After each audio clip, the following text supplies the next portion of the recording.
오늘은 열왕기상 4장 말씀 같이 나눠보도록 하겠습니다. 1장에서부터 4장까지가 대부분 솔로몬이 왕이 되고 솔로몬 왕의 지혜에 초점이 맞춰져 있습니다. 그러니까 말씀드렸다시피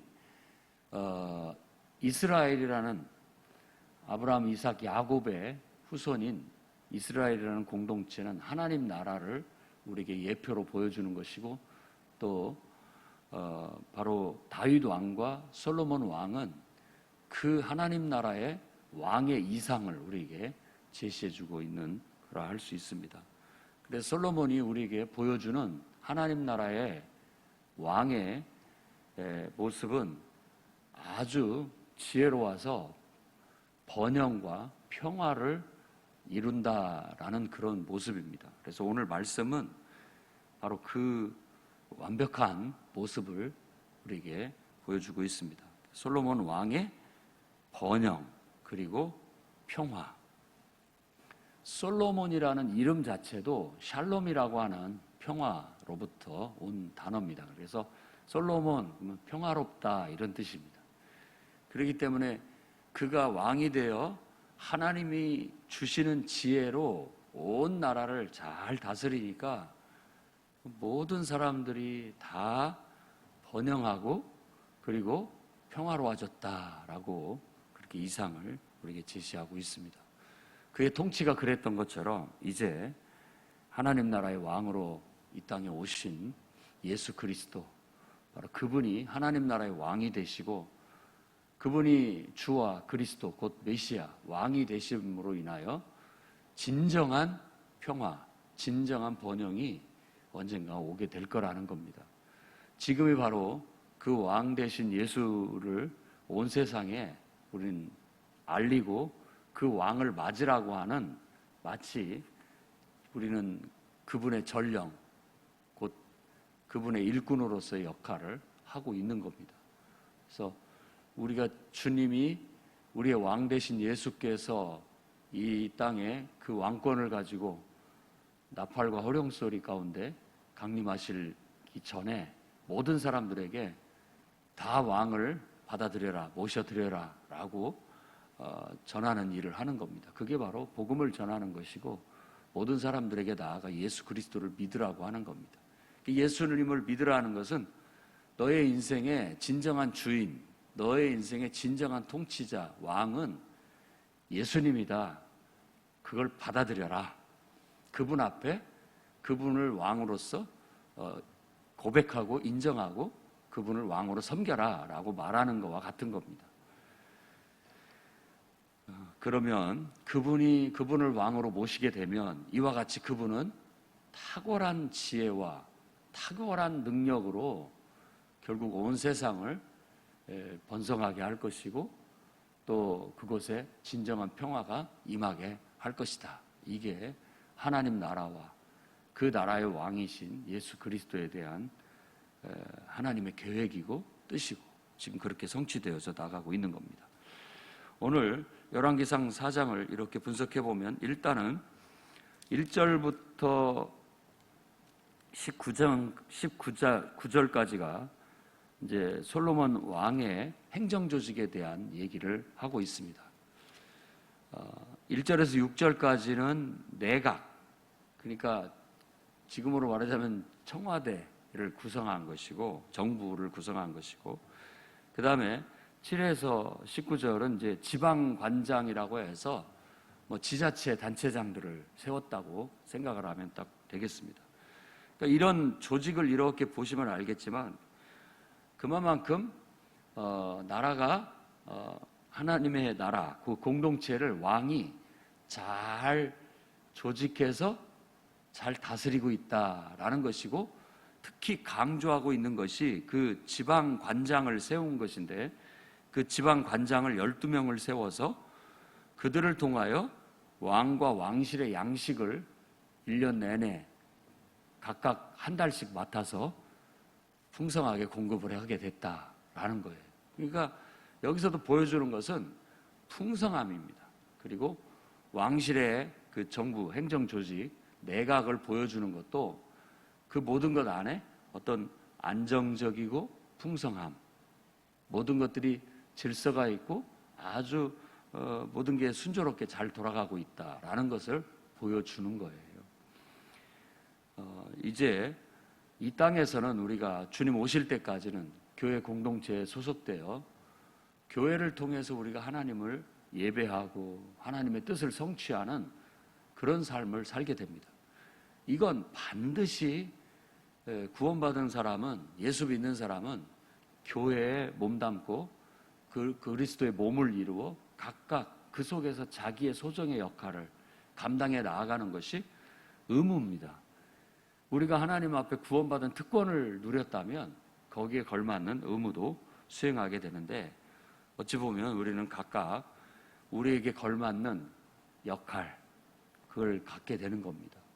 그것이 그 안에서 다양한 직제, 이런 것들은 정해진 것은 없습니다.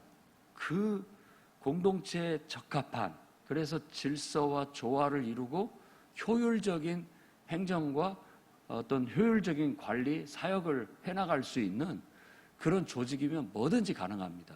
어떤 조직이든지. 그래서 그렇게 잘 조직이 짜여지고 서로 협력하고 또 모든 일들을 각자가 잘 감당함으로 인하여서 모든 것이 부족할 것이 없이 풍족하게 아주 순조롭게 진행될 수 있도록 해 나가야 된다라는 겁니다. 그것이 바로 1절에서 19절에 바로 행정 조직을 오늘 성경 말씀에서 우리에게 소개해 주는 진정한 의미라고 할 수 있겠습니다. 그 다음에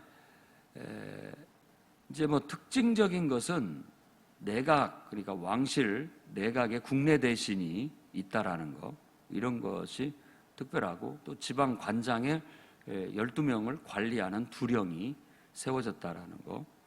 그 다음에 지방 관장 중에는 12명의 이름이 쭉 나옵니다. 에브라임 산지부터 시작해서, 에브라임 쪽부터 시작해서 벤홀이라고 하는 사람부터 해가지고 쭉 게벨까지 12명을 소개해주고 있는데, 특징은 이름 앞에 벤이 붙는다는 겁니다. 벤 아비나답, 벤 게벨, 벤. 이 벤이라는 말은 아들이라는 뜻이거든요. 아들. 근데 이런 것이 규칙적으로 쭉 이렇게 앞에 부분에 벤홀, 벤 데겔, 벤 헤셋, 벤 아비나답 이렇게 붙는 것이 좀 특징적입니다. 그 말은 아마 학자들의 얘기로는 어떤 존칭의 누군가의 아들이라는 그런 것은 어떤 사람을 이렇게 존칭하는 그런 칭호로서 붙게 된 것이 아니냐라고 그렇게 보고 있는 겁니다.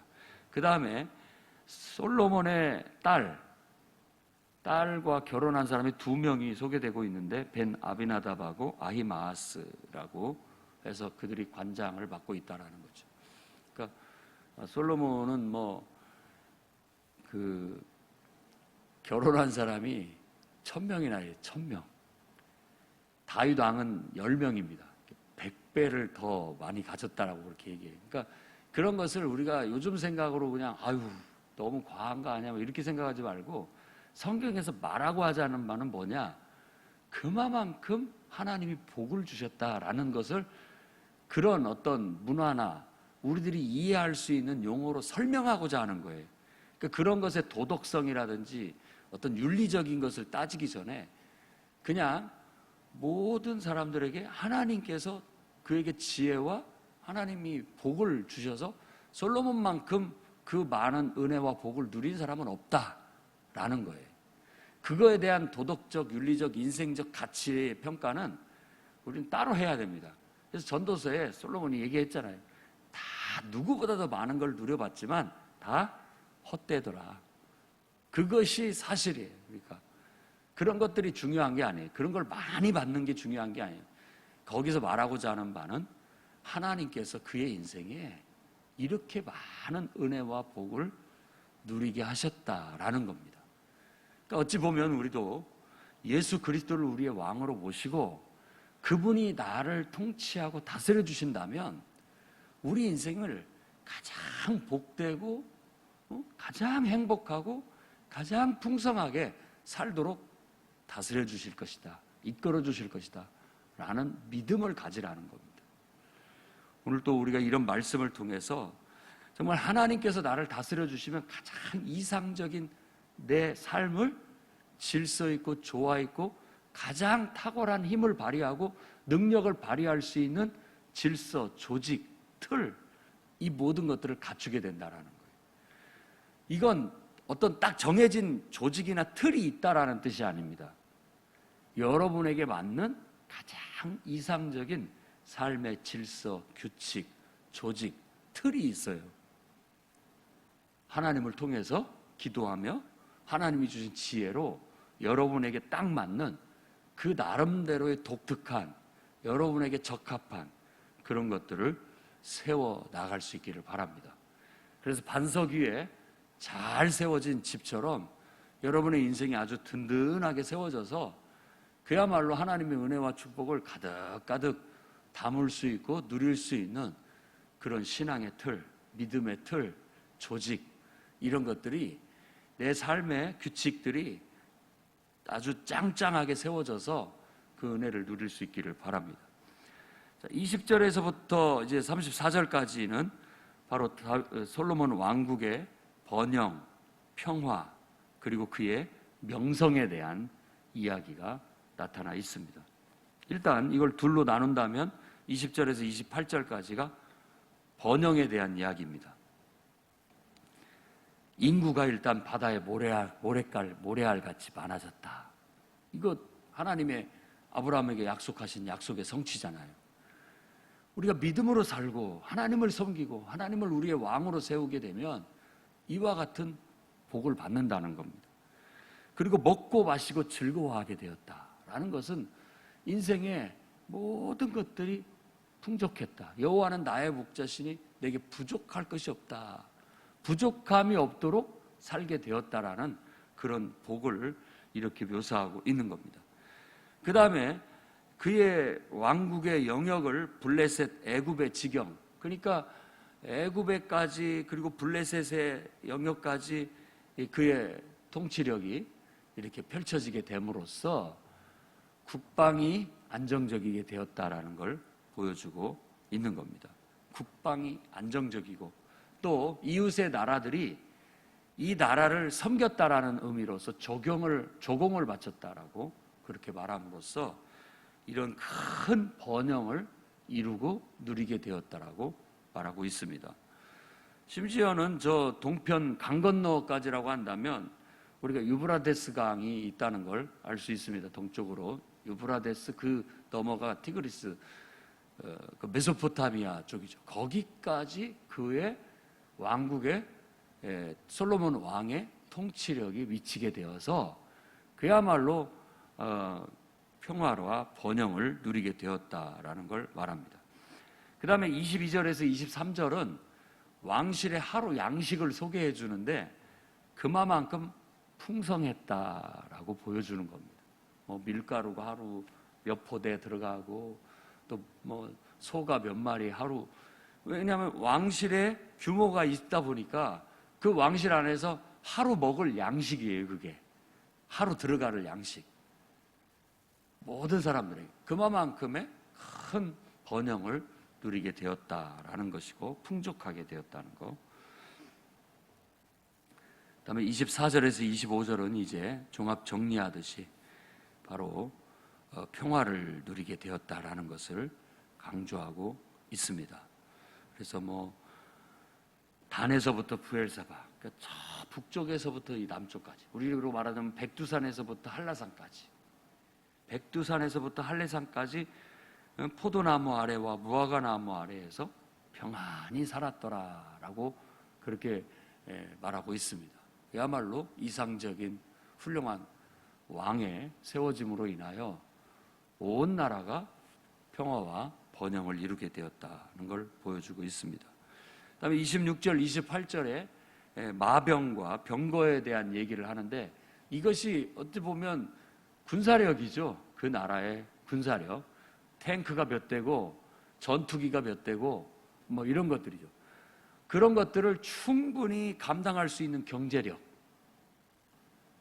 아주 탁월한 그런 어떤 무기를 만들고 그걸 관리하고 유지할 수 있는 경제력을 가지고 있었다라는 걸 보여줌으로써 국방력도 아주 남나라 어느 나라 못지않게 풍성하게 가지게 되었다라는 걸 말하고 있습니다.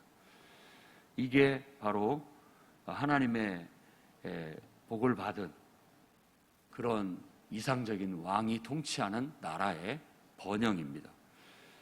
예수 그리스도를 왕으로 섬기는 모든 성도들에게도 이런 두루두루 인생에 있어 다방면에 이와 같은 번영이 찾아오게 될 겁니다. 그 다음에 29절에서 34절에는 다시 한번 솔로몬의 지혜가 얼마나 탁월한지를 말하고 있고 그의 명성이 온 세계에 날리게 되었다, 퍼지게 되었다고 말하고 있습니다. 여기에서 핵심은 뭐냐? 그 탁월한 지혜와 그 명성을 누가 줬느냐?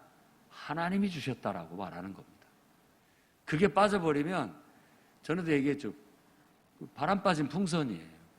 그리고 아무리 좋아 보여도 그 신선함, 음식에도 신선함이 없으면 냄새나고 확 썩어버리는 것처럼 하나님이 그에게 지혜와 이 명성을 주셨기 때문에 그것이 빛이 나고 영광되는 거지, 아무리 인간이 그걸 탁월하게 하더라도 나중에 보면 인간이 세운 명성과 이런 것들이 말년에 결국은 다 썩어버리게 되는 겁니다.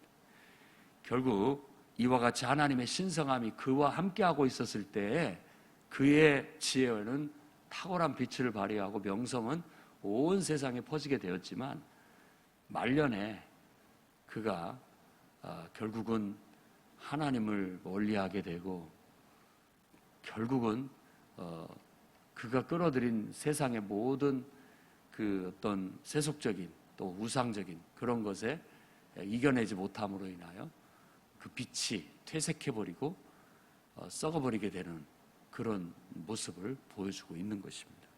그래서 성경에는 솔로몬의 영화에 대한 얘기가 항상 예로 들먹여지게 되고 그 영화도 들의 풀이나 꽃보다도 못했다라고 그런 비유로 교훈으로 많이 우리에게 회자되고 있는 것입니다. 바로 이 솔로몬보다 더 뛰어나신 분이 예수 그리스도라고 예수님이 직접 솔로몬보다 더 뛰어난 이가 여기 있다라고 스스로를 얘기함으로써 그야말로 그는 솔로몬이 보여준 이상적인 그냥 번영과 평화를 이루었던 왕국의 왕보다도 더 지혜롭고 더 탁월한 능력을 가지신 만왕의 왕이라는 것을 우리에게 알려주고 있는 것입니다. 그의 지혜가 얼마나 뛰어난지 애굽의 문명보다도 더 뛰어난 문명을 일으키게 됐고, 저 동쪽이라고 얘기를 하는데 그 동쪽은 바로 동방의 문화, 메소포타미아 문명이라고 할 수 있는 것이죠. 그러니까 이집트 문명과 메소포타미아 문명보다도 더 뛰어나고 탁월한 문명을 일으켰다라고 생각하면 맞습니다. 그 명성이 그만큼 탁월했다라는 거죠. 하나님께서 그에게 넓은 마음을 주셨다라는 표현을 쓴 데 로하브 레브라고 해서 이 말은 박학다식했다라는 뜻입니다. 박학다식, 백과사전 같은 지식을 가졌다라고 얘기를 하는 거예요. 그러면서 잠언이 3000편, 노래가 1005편, 1005편인데 왜 1005편이냐? 뭐 성경에 그렇게 써 있으니까 그렇습니다. 근데 많다라는 뜻이에요. 1000권보다도 많다라는 뜻. 보통 1000권 하면은 1000편 하면 많다라는 뜻인데 거기에다 5을 더했다라는 것은 그 이상이다라는 그런 의미를 갖게 되는 겁니다. 초목을 연구했다라는 것은 식물학, 그 다음에 동물들 연구한 것들은 동물학, 이런 학문들이 박학다식한 지식들이 그때 당시 연구돼서 정리가 된 거죠. 근데 보통 우리가 서양의 학문하면 아리스토텔레스에 의해서 이런 식물학, 동물학 이런 학문의 토대가 세워졌습니다. 근데 그 양반은 이제 헬레니즘, 그러니까 그 알렉산더의 스승이었죠. 아리스토텔레스는 그 시대 사람이에요. BC 4세기. 근데 지금 이 솔로몬은 말하자면 한 9세기?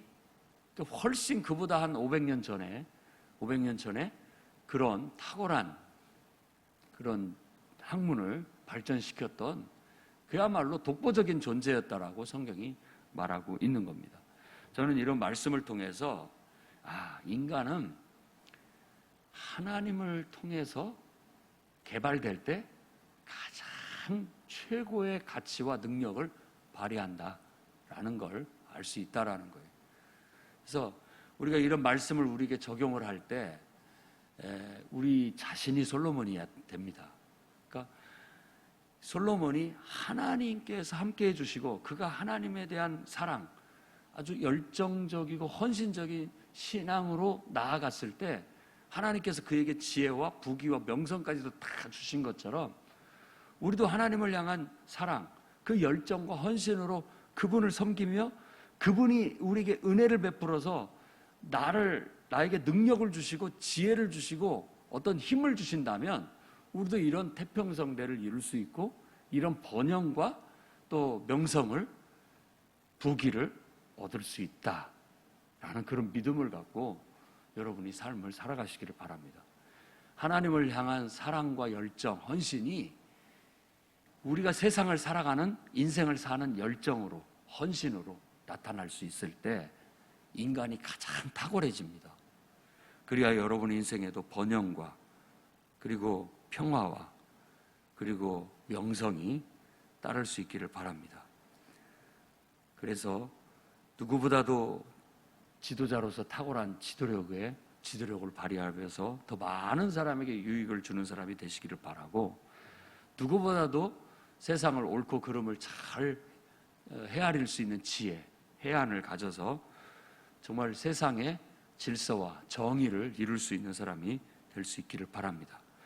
또한 누구보다도 탁월한 지식을 습득하고 연구하고 개발해서 인류에게 큰 유산을 물려줄 수 있는 훌륭한 학자들, 또 뛰어난 사람들이 여러분을 통해 또 여러분의 자손을 통해 아주 풍성하게 배출되어져서 하나님의 영광이 찬란하게 빛을 드러낼 수 있기를 주의 이름으로 축원합니다.